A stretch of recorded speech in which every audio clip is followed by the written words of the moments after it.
Good morning students.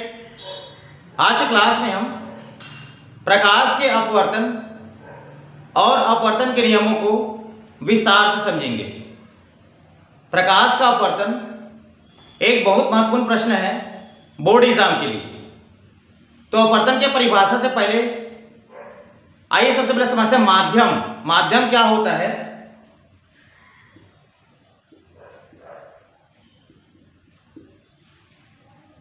तो प्रकाश कांच, जल, वायु आदि पदार्थों में से भी संचरित हो सकता है। प्रकाश कांच, जल, वायु आदि पदार्थों में से संचरित हो जाती है। तो वे पदार्थ जिनमें से प्रकाश संचरित हो जाती है उसे हम माध्यम कहते हैं। वे पदार्थ जिनमें से होकर प्रकाश संचरित हो जाती है उसे माध्यम कहते हैं। वे पदार्थ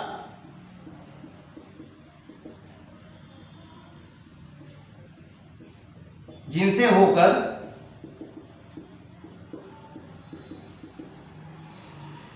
प्रकाश संचरित हो जाती है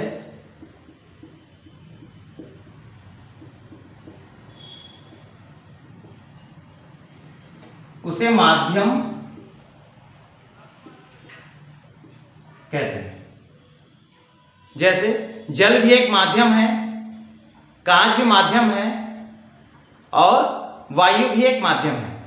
तो माध्यम के जो प्रकार है उसको बाद में समझेंगे, सघन माध्यम और विरल माध्यम। सबसे पहले देखते हैं प्रकाश के अपवर्तन का परिभाषा। जब प्रकाश किरण एक माध्यम से दूसरे माध्यम में प्रवेश करती है तो वह अपने मार्ग से विचलित हो जाती है। इस परिघटना को प्रकाश का अपवर्तन कहते हैं। जब प्रकाश किरण एक माध्यम से दूसरे माध्यम में प्रवेश करती है तो वह अपने मार्ग से विचलित हो जाती है। इस परिघटना को प्रकाश का अपवर्तन कहते हैं। आप यहां देख रहे हैं हमारे पास दो प्रकार का माध्यम है, वायु, पहला माध्यम वायु है, दूसरा माध्यम है कांच। तो इस चित्र में आप देख रहे हैं PQ यह है आपतित किरण। इसके बाद है QR यह है अपवर्तित किरण।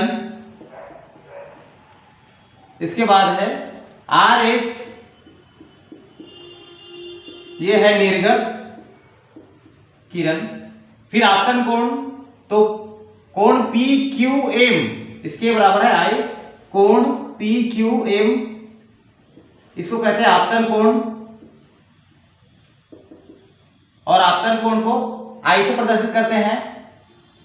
इसके बाद है विचलन कोण, तो NQR, कोण NQR यह है विचलन कोण। विचलन कोण को R से प्रदर्शित करते हैं। फिर है निर्गत कोण, तो कोण N-RS, कोण N-RS यह है निर्गत कोण और निर्गत कोण को हम E से दिखाते हैं। इस प्रकार प्रकाश वायु से कांच में प्रवेश करती है और कांच से फिर वायु में निर्गत हो जाती है। इसके बाद देखेंगे अपवर्तन के नियम। अपवर्तन के दो नियम हैं। पहला आपतित किरण, अपवर्तित किरण और अंतरापृष्ठ पर अभिलंब तीनों एक ही तल में होते हैं। पहला नियम आपतित किरण, अपवर्तित किरण और अंतरापृष्ठ पर अभिलंब तीनों एक ही तल में होते हैं। दूसरा किन्हीं दो माध्यमों के लिए आपतन कोण की ज्या, इसे हम sin I बोलते हैं, और अपवर्तन कोण की ज्या sin R में एक निश्चित अनुपात होता है। इसे पहले माध्यम के सापेक्ष दूसरे माध्यम का अपवर्तनांक कहते हैं और इसे वर्ग μ2 से प्रदर्शित करते हैं। तो वर्ग μ2 बराबर होगा sin I upon sin R। इसे स्नेल का भी नियम कहते हैं। तो स्नेल के नियम का हम आगे भी उपयोग करेंगे। इसके पश्चात देखेंगे हम माध्यम। माध्यम दो प्रकार का होगा,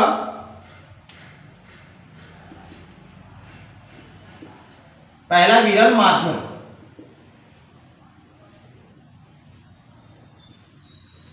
तो इस माध्यम का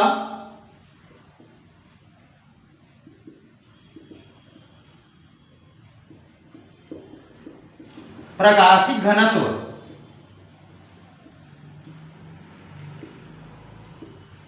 कम होता है। इस माध्यम का प्रकाशिक घनत्व कम होता है। उदाहरण ले लेंगे इसमें, जल की अपेक्षा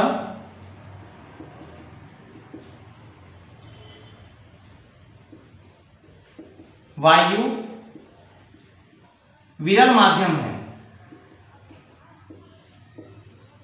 जल की अपेक्षा वायु जो होता है वो विरल माध्यम में होता है, पहला होगा ये। दूसरा, कांच की अपेक्षा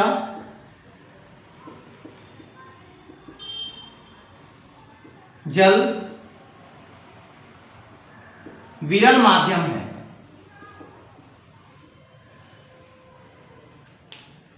इसके बाद आगे देखेंगे सघन माध्यम। तो सघन माध्यम का प्रकाशिक घनत्व, सघन माध्यम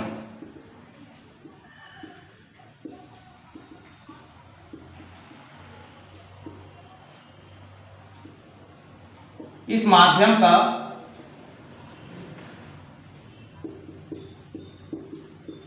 प्रकाशिक घनत्व अधिक होता है। इसको उदाहरण लेंगे, वायु की अपेक्षा जल सघन माध्यम है। वायु की अपेक्षा जो जल होता है वो सघन माध्यम है, पहला। दूसरा, वायु की अपेक्षा कांच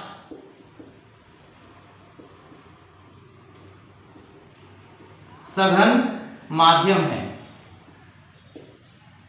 इस प्रकार से हम विरल माध्यम और सघन माध्यम को आसानी से समझ सकते हैं। इसके बाद हम यह जानेंगे कि जब प्रकाश किरण विरल माध्यम से सघन माध्यम में जाता है तब क्या होता है।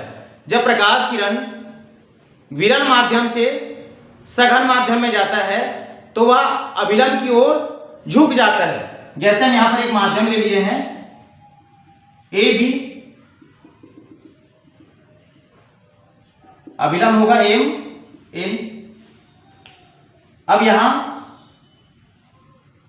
एक प्रकाश किरण है पी क्यू, तो यहां से क्या होगा, ये अभिलंब की ओर झुक जाएगा।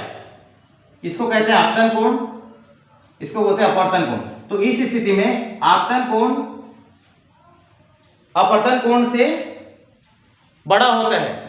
आपतन कोण का मान अपवर्तन कोण के मान से अधिक होता है। जब प्रकाश किरण विरल माध्यम से सघन माध्यम में जाता है तो वह अभिलंब की ओर झुक जाता है। दूसरा कंडीशन, जब प्रकाश किरण सघन माध्यम से विरल माध्यम में जाता है तो अभिलंब से वह दूर हट जाता है। तो इसी चित्र में हम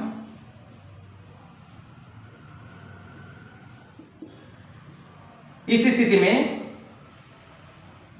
R का मान I से बड़ा होगा। जब प्रकाश किरण सघन माध्यम से विरल माध्यम में जाता है तो वह अभिलंब से दूर हट जाता है और R का मान I से बड़ा होगा।